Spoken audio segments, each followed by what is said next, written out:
Hello everyone and welcome back for another edition of Online Microbiology. Today we'll be discussing Chapter 14, Antimicrobial Drugs. First we'll cover a few definitions. The first is chemotherapy, which is treatment of a disease through the use of chemicals. From that it follows that a chemotherapeutic agent or drug is a chemical used to treat a disease. And an antimicrobial drug is a general term used for a chemical that inhibits the growth of microorganisms. We can categorize these antimicrobial agents into three categories. The first category is natural antibiotic. A natural antibiotic is derived from a living organism. The classical example of this is Alexander Fleming's penicillin, which was derived from a fungus.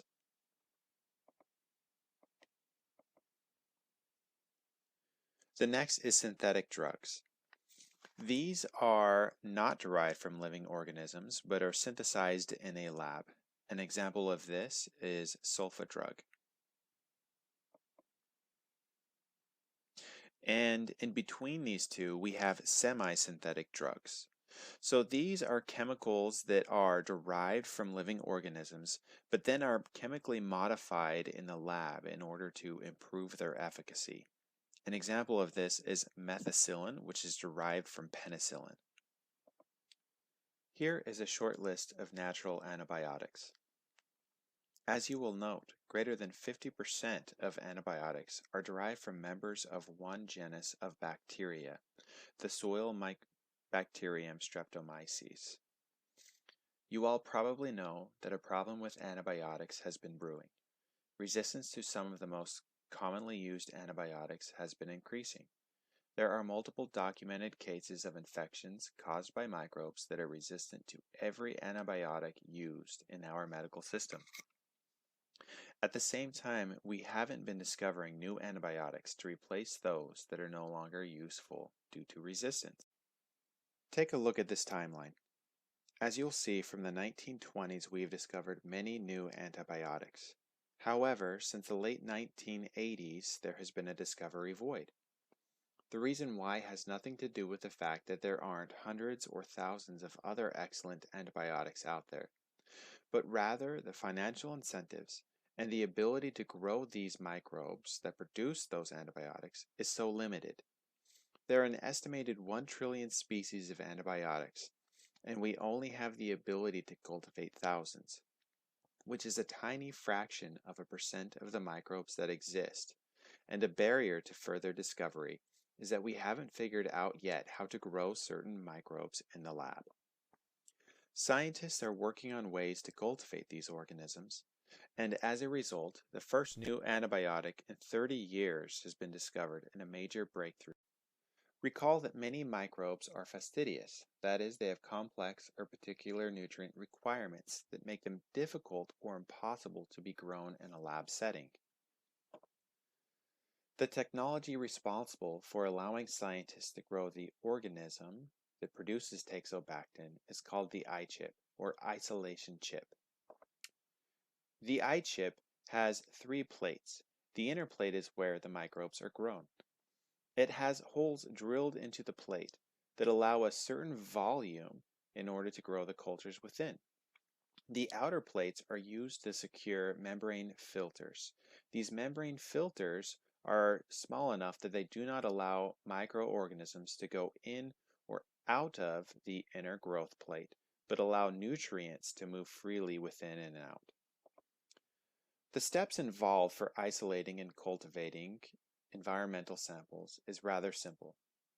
First, an environmental sample is collected. It is brought back to the lab, and it is diluted in such a manner that when the iChip is dipped into the culture solution, there's only roughly 1 microorganism present per hole on the inner growth chamber. Therefore, as you can see in step 2, there is only 1 organism that's responsible for each culture. Step 3 is to enclose this culture with the other plates so that those organisms cannot escape or enter, but the bacteria are free to take nutrients in and out of the system and communicate with one another. The eye chip is then brought back to the environment and placed in that area so that these complex or particular nutrient requirements may be present. This technology is incredibly efficient at allowing us to isolate and cultivate individual new species of microorganisms. The microorganisms can then be brought back to the lab and the compounds that they produce be studied for antimicrobial activity. Now we will begin to discuss the properties of antimicrobial agents. Antimicrobial agents must have selective toxicity. That is, the drugs must be more toxic to the microbes than they are to us.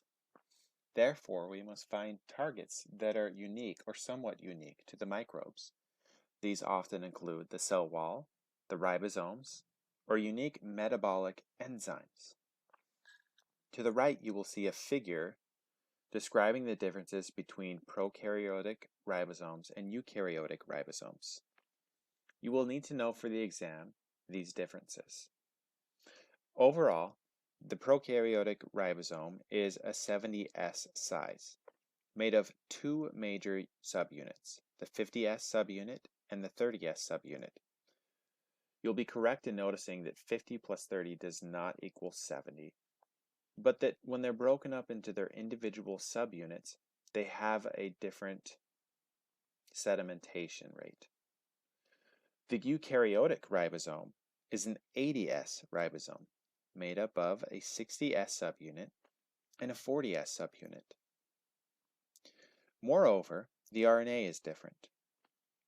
Importantly, I want you to focus on the 23S RNA ribosomal subunit and the 16S RNA ribosomal subunit, with the eukaryotic ribosome having a 28S and an 18S. These differences in the structure of the proteins in the RNA can be used as targets for antimicrobial drugs. The next property we will discuss is the spectrum of activity. Some antibiotics have a narrow spectrum of activity, meaning they affect only very certain types of bacteria. Examples of these are polymyxins, which only affect gram-negative species. Some, however, are broad-spectrum antibiotics, which have a target that affects a wide range of bacteria. An example of this is tetracycline, which is effective against both gram-positive and gram-negative species. Here is an image that describes some narrow-spectrum and broad-spectrum drugs. Here we have isoniazid, which is a narrow-spectrum drug that attacks mycobacteria, and you will see tetracyclines attack a wide variety of microbes. What determines this narrow or broad spectrum is the target that is present in the different microbes. If the target is present in just a single type of microbe, then it will be narrow.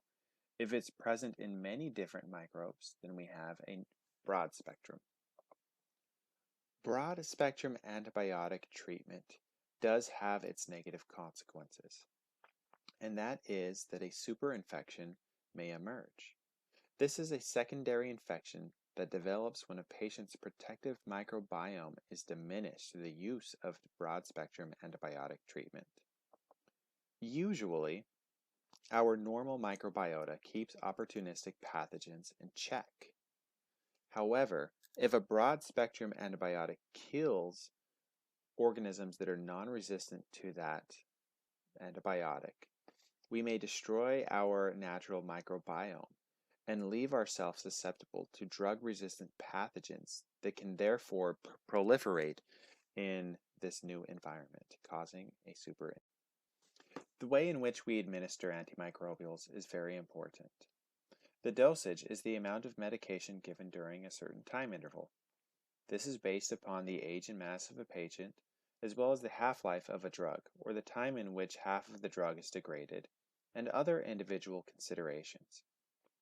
Optimum dosing depends on maximizing the effect of the drug against the microbes, while simultaneously minimizing the toxicity or side effects of the drug for the patient. There are 3 common ways in which drugs can be administered. The first is the oral route, which is more convenient, but as you'll see the graph to the right, it has a lower plasma level overall. The next 2 ways are intravenous or intramuscular.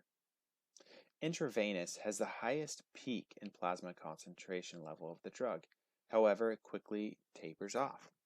Intramuscular is a gradual release of the drug into the plasma. These methods are less convenient but have higher plasma levels. The drugs used are often not absorbed well by the GI tract, or the patients cannot take oral medications.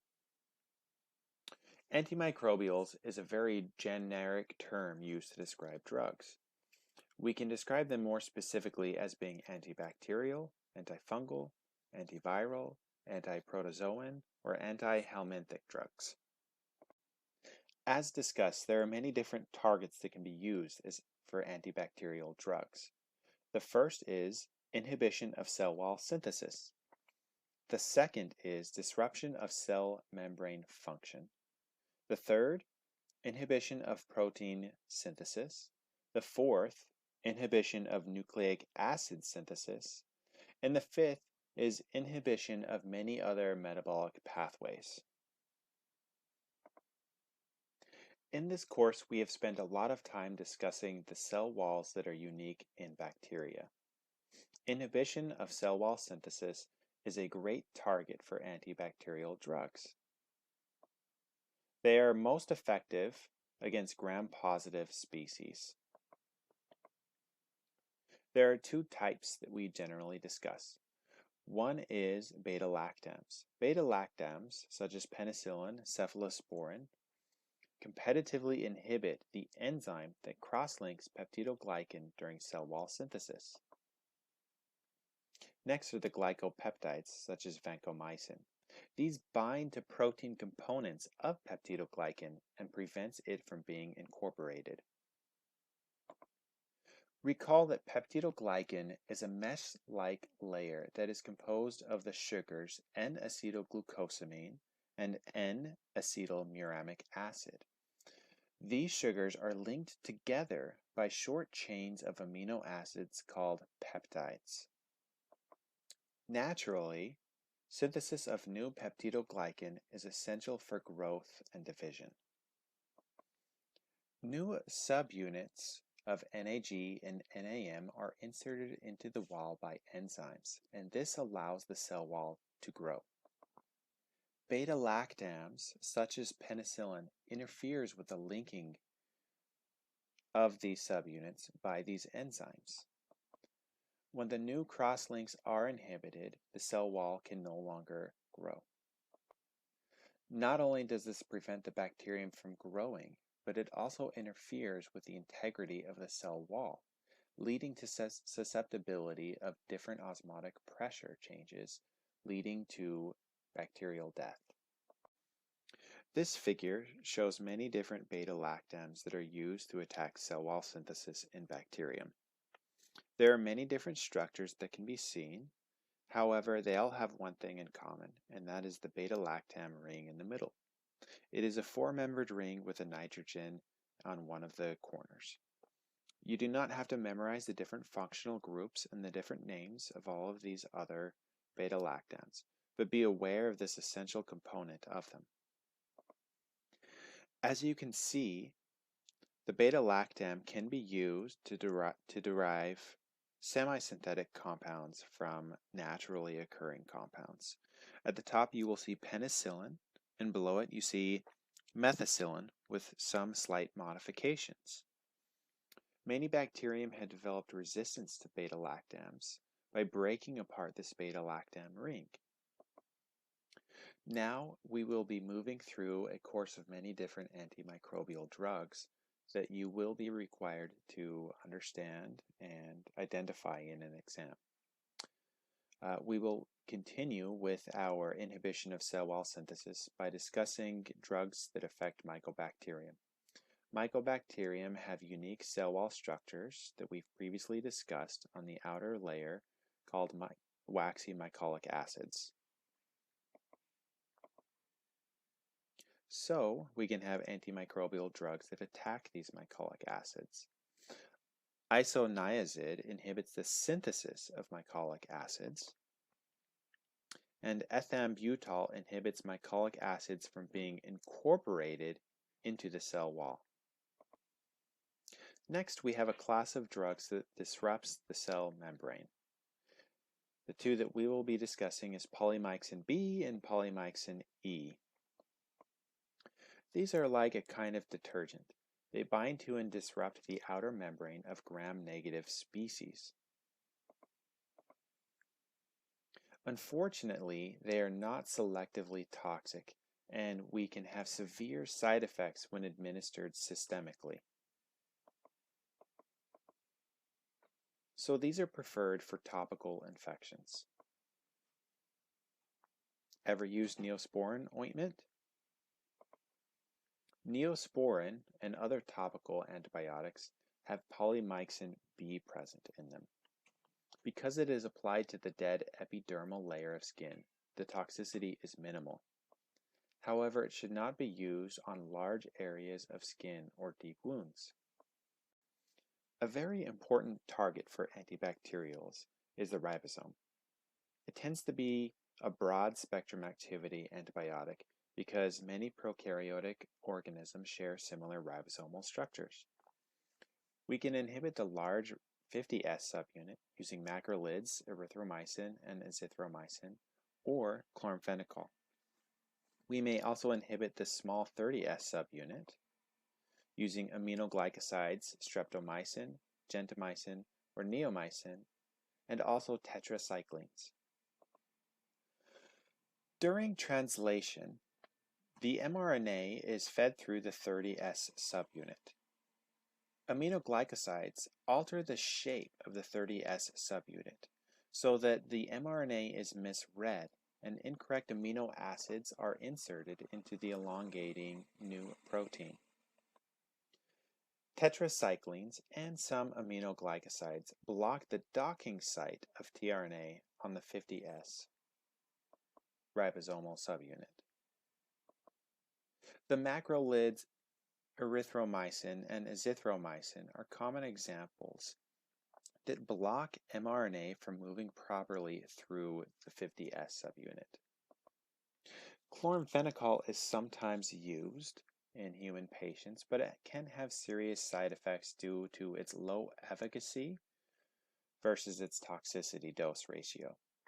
Chloramphenicol works by binding in between amino acids, preventing them from binding together in the synthesis of a new protein.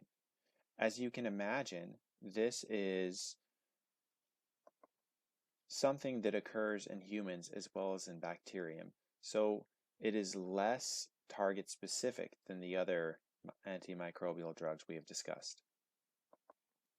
OXAZOLIDINONES are drugs that prevent the two subunits from binding together.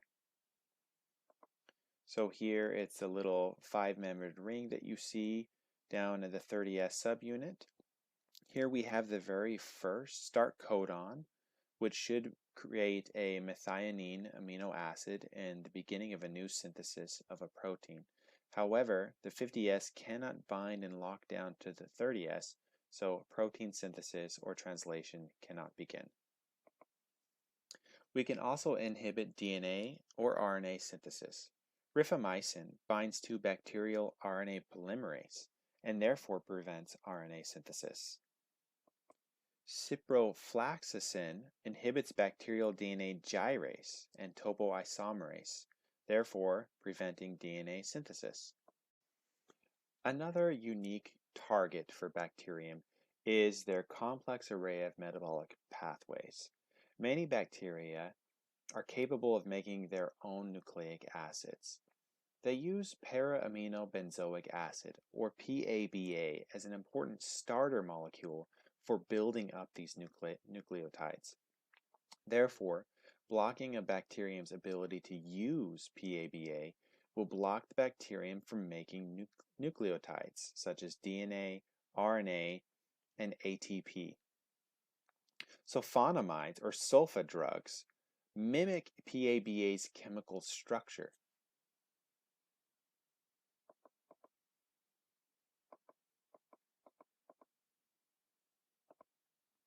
By mimicking the chemical structure of PABA, these sulfa drugs act to competitively inhibit enzymes that makes a folic acid precursor.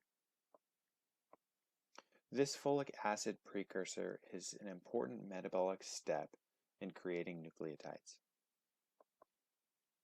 This figure shows you the similarity between PABA and these sulfa drugs.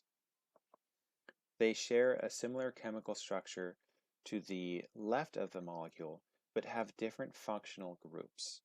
Because they do not have that same carboxylic acid structure at the other end of the molecule of PABA, they render it non-functional. Okay, so we've discussed the antibacterial drugs.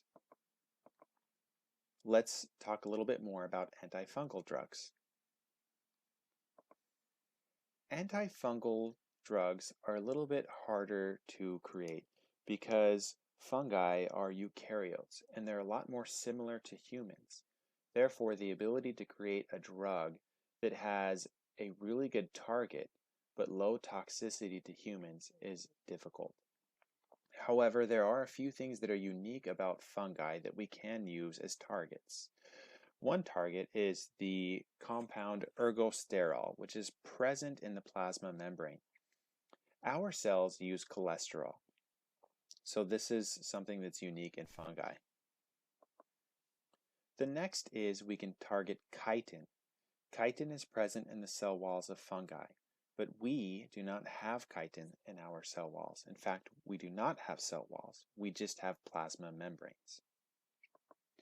At the bottom, you can see to the left is cholesterol and to the right is ergosterol. Very similar, and the function is very similar, but they are chemically unique.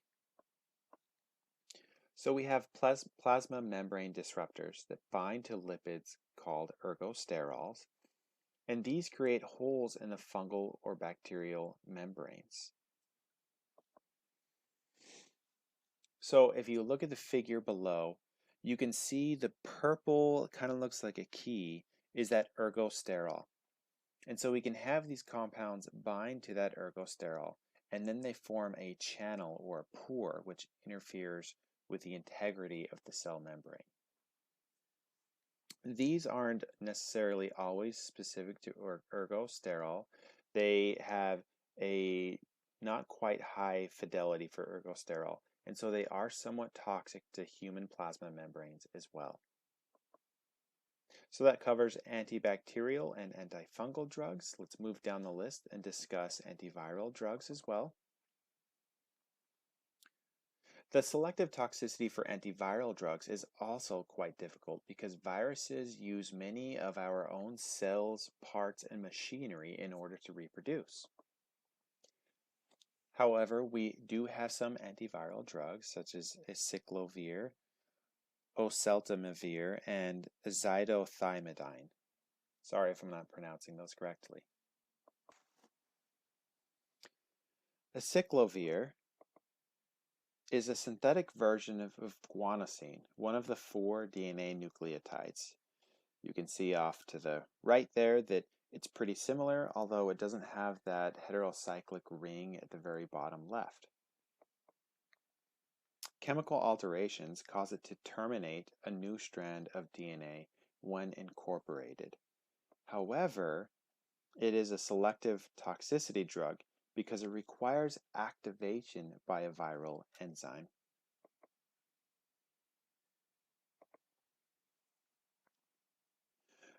We can also develop drugs that attack the outer proteins in the viral envelope.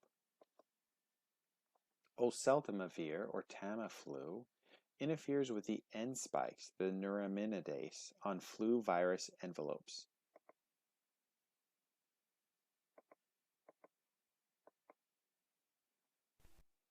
Neuraminidase allows new flu virions to exit the cell.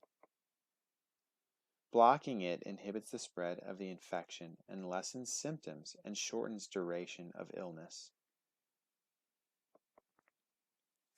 Next, we have azithromycin. As you can see, it's quite similar to thymidine. It's a thymine analog that competitively inhibits the enzyme reverse transcriptase. Therefore, this acts on retroviruses such as HIV from converting RNA to DNA. And therefore, this prevents integration into the host genome. Okay, next we have antiprotozoan drugs. Quinolines. These prevent protozoans from breaking down hemoglobin into RBCs. So it's used to treat different protozoans such as malaria and amoebic dysentery. Pentamidine binds to DNA in unique protozoan organelle kinetoplast. A kinetoplast is a network of circular DNA inside a large mitochondrion that contains many copies of the mitochondrial genome. So it's used to treat African sleeping sickness. Next, we have the antihelminthic drugs. Ivermectin is a very popular one. This blocks neuron transmission in worms, which causes paralysis and death. Next, we have praziquantel, which causes calcium influx that paralyzes worms. Drug resistance can emerge within a microbial population. A tiny fraction of microbes possess mutations that make them resistant to antimicrobial drugs. After treatment or during treatment, these microbes tend to survive and multiply. Moreover, these genetic elements that account for resistance can propagate through horizontal gene transfer, or the passing of genes from one organism to the next. These mechanisms of drug resistance can be an efflux pump, which pumps out the drugs as they enter into the cell, or they can block the penetration of the drugs into the cell itself. Also, they can modify the targets that are used to be attacked by these drugs. So if the drug attacks the 30S subunit or the 50S subunit of the ribosome, small changes in those ribosomal structures may render that enzyme incapable of having an effect on the ribosome.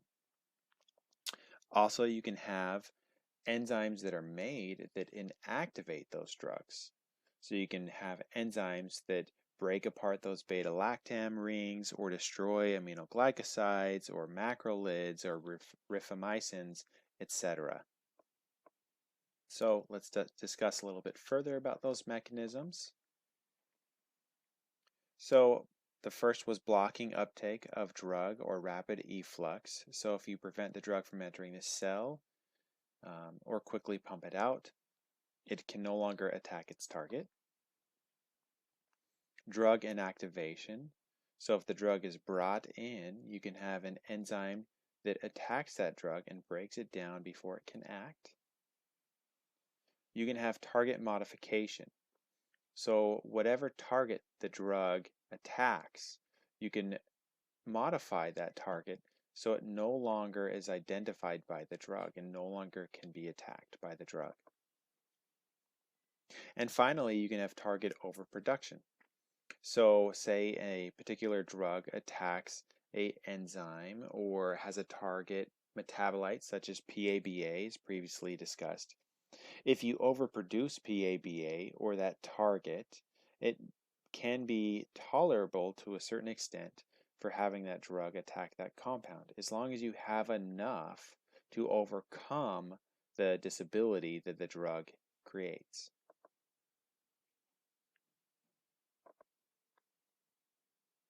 Lately, we have had a problem with multi-drug-resistant microbes, or MDR microbes. Often you hear them referred to in the news as superbugs. These organisms have resistance to more than one type of antibiotic. They are responsible for more than 2 million infections annually in the US and 23,000 deaths. Common ones you hear about are MRSA, or methicillin-resistant Staphylococcus aureus, and VRE, vancomycin-resistant Enterococci. Also, carbapenem-resistant gram-negative Enterobacteriae, or CRE.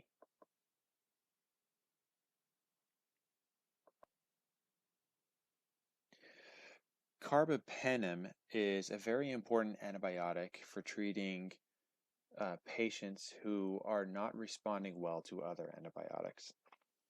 And in the news, we can see here that there was a case with a Nevada woman who brought back from India a CRE-resistant bacterium. So even with the latest antibiotics that we have, we're having an issue with antibiotic resistance to them. So how does antibiotic resistance arise? One is overuse and misuse. So this is especially true in developing countries. Antibiotics are available for purchase without a prescription. And even when prescribed, it is often used for the wrong indications. Also, we have insufficient dose regimes. So too short of an antibiotic course can expose bacteria to a compound without actually killing them, allowing resistance to build up and develop incrementally. And lastly, I'd like to point out that livestock supplementation is an issue. 80% of antibiotics produced in the US are used in animal feed, not medicine, allowing environmental sources of antibiotic resistance to grow and thrive. And now we'll do checkpoint questions. Checkpoint 1, is isoniazid a broad spectrum or narrow spectrum antibiotic?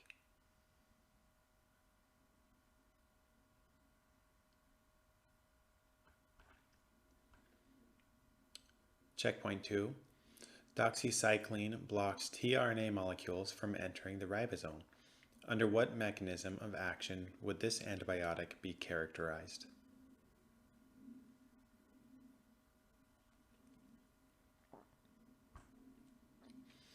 Checkpoint 3, why is oseltamivir Tamiflu selectively toxic to the flu virus?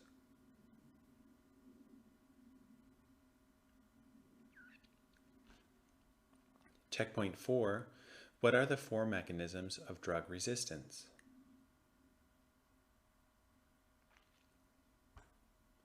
And checkpoint 5, name 2 antihelminthic drugs covered in this lecture.